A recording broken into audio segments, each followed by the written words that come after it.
வணக்கம். எல்லாரும் எப்படி இருக்கீங்க? நல்லா இருக்கீங்களா? இன்னைக்கு சும்மா சமையல்ல டிஃபனுக்கு பூசணிக்காய் சாம்பார் தாங்க வச்சுருந்தேன். ரொம்பவே நல்லா இருந்துச்சு. ஹெல்தியானதும் கூட. வாங்க எப்படி செய்றதுன்னு பார்க்கலாம். நீங்க இந்த பூசணிக்காவ பார்த்துருக்கீங்களா? நான் குண்டு பூசணிக்காய் தான் நான் பார்த்துருக்கேன். இப்போ தாங்க நான் ஃபர்ஸ்ட் டைம் இந்த நீட்டு பூசணிக்காவ பார்த்துருக்கேங்க. மேலே ரொம்பவே ஹார்டாக இருந்தது மேல் தோல் எல்லாம். உள்ளே பாருங்களேன், ரொம்ப சாஃப்டாக இருக்கும், சீக்கிரமாகவே வெந்துடும். பச்சையாக சாப்பிடும்போதே நல்லா ஸ்வீட்டாக இருந்ததுங்க. நான் 100 கிராம் துவரம்பருப்பு எடுத்து குக்கரில் ஊற வச்சுருக்கேங்க. நான் ஒரு பீஸ் பூசணிக்காவை இந்த விதையெல்லாம் எடுத்துட்டு தோல் சீவிட்டு நான் கட் பண்ணி வச்சுக்கிறேன். இப்போ இந்த ஒரு பீஸ் பூசணிக்காய் அரிஞ்சு வச்சுருக்கேன். கொஞ்சம் சின்ன வெங்காயம், ஒரு மீடியம் சைஸ் தக்காளி, 4 பச்சை மிளகாய் வச்சுருக்கேங்க. இது எல்லாத்தையும் நம்ம ஊற வச்சோம் இல்லைங்களா, இந்த துவரம் பருப்பு இதில் நான் அப்படியே சேர்த்துக்கிறேங்க.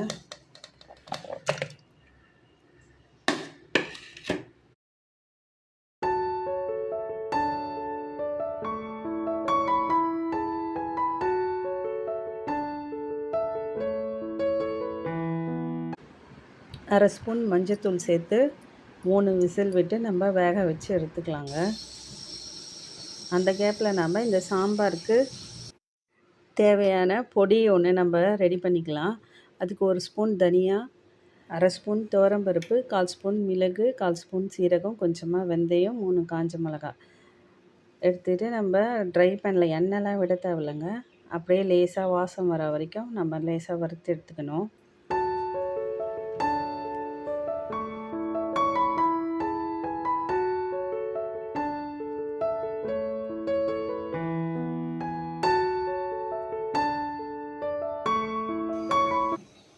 வறுத்து எடுத்ததை நம்ம ஒரு தட்டில் கொட்டி ஆற வச்சு நம்ம மிக்ஸி ஜாரில் பொடி பண்ணி வச்சுக்கலாங்க.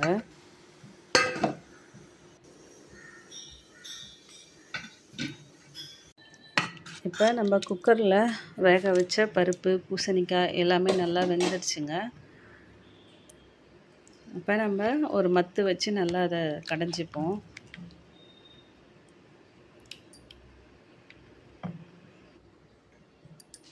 தேவையான அளவு உப்பு சேர்த்துக்கலாங்க.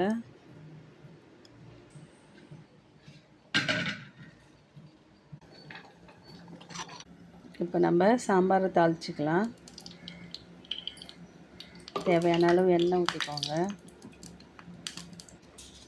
எண்ணெய் சூடானதும் கடுகு, உளுத்தம் பருப்பு, கடுகு வச்சதும் கொஞ்சம் சோம்புத்தூள் போட்டுக்கிறேன். கருவேப்பிலை, பெருங்காயம்,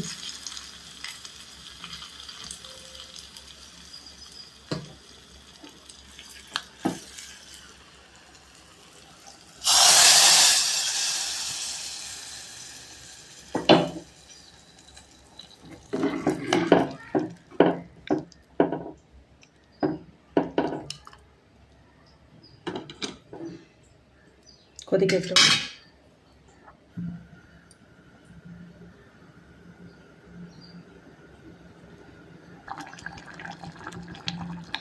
ஒரு நிமிஷம் கொதித்ததும் நான் இந்த பொடியை சேர்த்துக்கிறேன். 1 ஸ்பூனு நல்லா கலந்து விட்டுக்கோங்க. கொத்தமல்லி தூவி ஸ்டவ் ஆஃப் பண்ணிடலாங்க. பூசணிக்காய் சாம்பார் ரெடி. நீங்களும் இது போல் ட்ரை பண்ணி பாருங்கள். ட்ரை பண்ணி பார்த்துட்டு எப்படி இருந்ததுன்னு எனக்கு சொல்லுங்கள். இந்த வீடியோ உங்களுக்கு பிடிச்சிருந்தா லைக் பண்ணுங்கள், ஷேர் பண்ணுங்கள், கமெண்ட் பண்ணுங்கள், சப்ஸ்கிரைப் பண்ணுங்கள். நிறைய பேர் சப்ஸ்கிரைப் பண்ணாமல் தான் பார்க்குறீங்க. ப்ளீஸ் சப்ஸ்கிரைப் பண்ணுங்கள். தேங்க்ஸ் ஃபார் வாட்சிங். தேங்க்யூ.